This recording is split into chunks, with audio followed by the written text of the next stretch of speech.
Germany was already split into 3 zones of post-war control during the Yalta Conference, which took place a couple of months before the war ended. This meant that American, English, and Soviet intelligence teams were racing to retrieve as much precious equipment as they could before the division took place. Though America was trying to recover equipment and weapons, the most important of all were the Nazi scientists. The Joint Intelligence Objective Agency was directly responsible for Operation Paperclip, a campaign to get the Nazi scientists away from the Soviets so that they could work for the United States.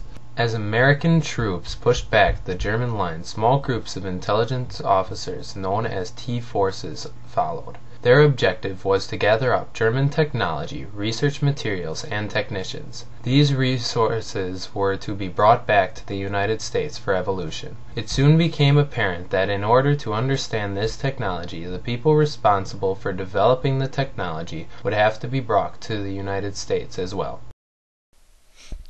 Werner von Braun was arguably the most important scientist brought from Germany under Operation Paperclip.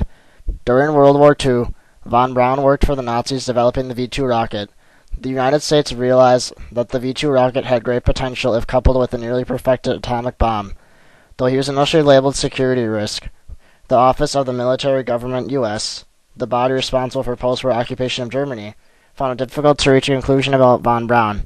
The areas where von Braun previously worked were now under Soviet control. The U.S. couldn't find hard evidence against Werner von Braun.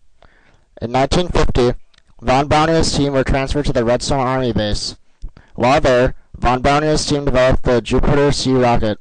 This rocket was a predecessor to the Saturn V rocket.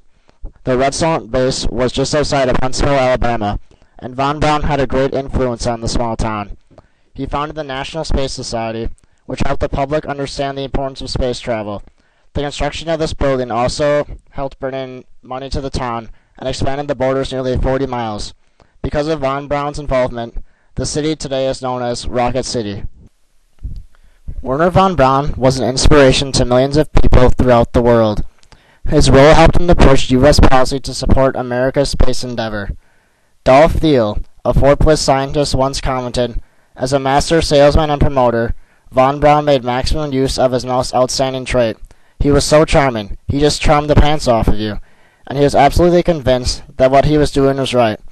Time magazine science editor Jonathan Leonard also reflected, "There is no doubt about his engineering competence, but von Braun is more than a mere technician. He is also something of a prophet and a mystic. He is regarded by the more conventional rocketmen with the mixture of suspicion and admiration that must have been felt by cozily established clerics towards St. Francis of Assisi or Peter the Hermit. He worries and frightens them with his technical